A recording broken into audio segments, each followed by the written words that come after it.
আসসালামু আলাইকুম ওয়া রাহমাতুল্লাহ। প্রিয় অষ্টম শ্রেণীর শিক্ষার্থীরা, আজ আমরা স্ক্রিনে দেওয়া এই সমস্যাটির সমাধান করব। সমস্যাটি হচ্ছে 5 + 3 বীজগণিত রাশির 10তম পদ থেকে 30তম পদের সমষ্টি নির্ণয়। এই সমস্যাটি সমাধান করার জন্য আমরা প্রথমে লিখব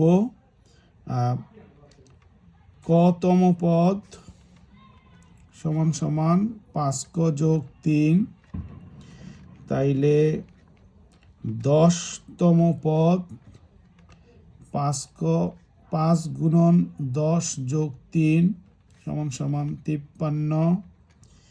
11তম পদ 5 × 11 + 3, এই পদটা নির্ণয় করলাম আমরা সাধারণ অন্তর বা প্রতিপদে বৃদ্ধি বের করার জন্য।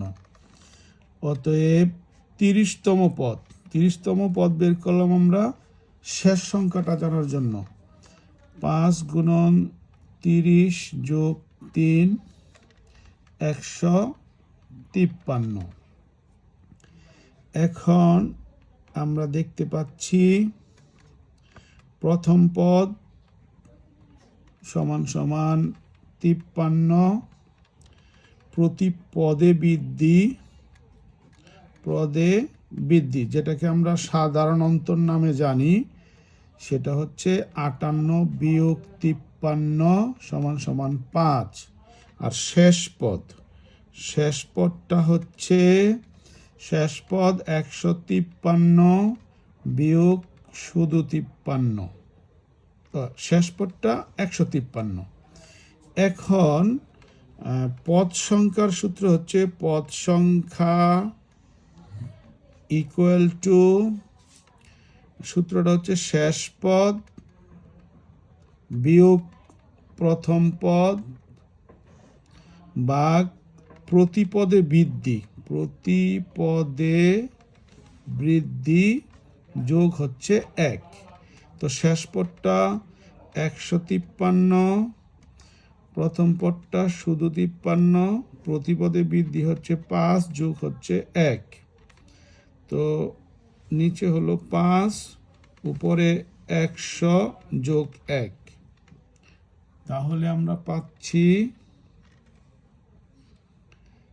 20 যোগ 1 ইকুয়াল টু 21।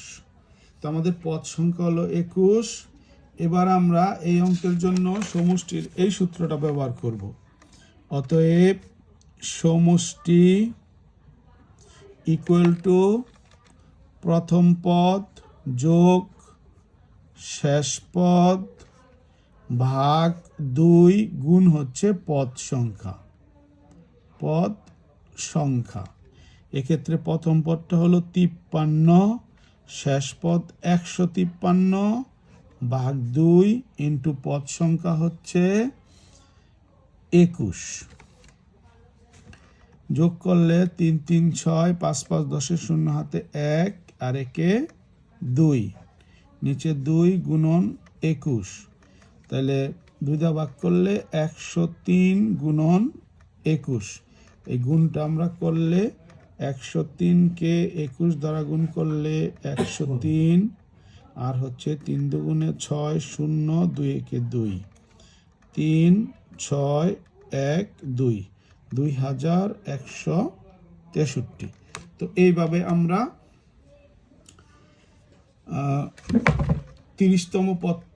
10তম পদ থেকে 30তম পদের সমষ্টি নির্ণয় করতে পারি। এই যাত্রায় আমরা আরও একটা সমস্যার সমাধান করব। সেটা হলো এরকম একটা জ্যামিতিক প্যাটার্নের জন্য আমরা সাধারণ পদ নির্ণয়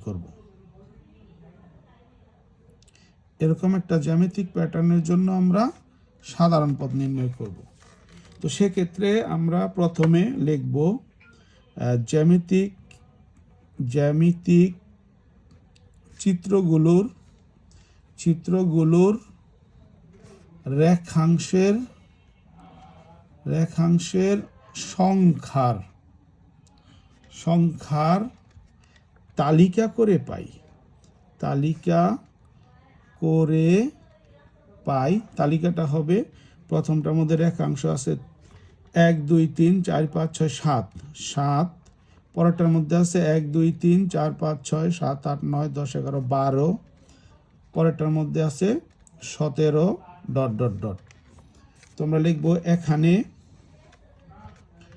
প্রথম পদ এ সমান সমান 7, সাধারণ অন্তর ডি সমান সমান 12 বিয়োগ 7 সমান 5।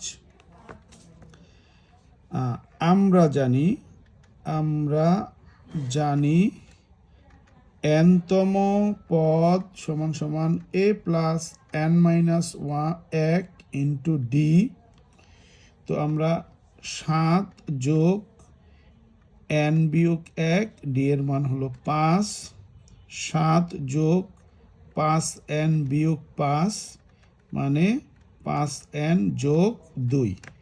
তাই অতএব 5n যোগ 2i আমাদের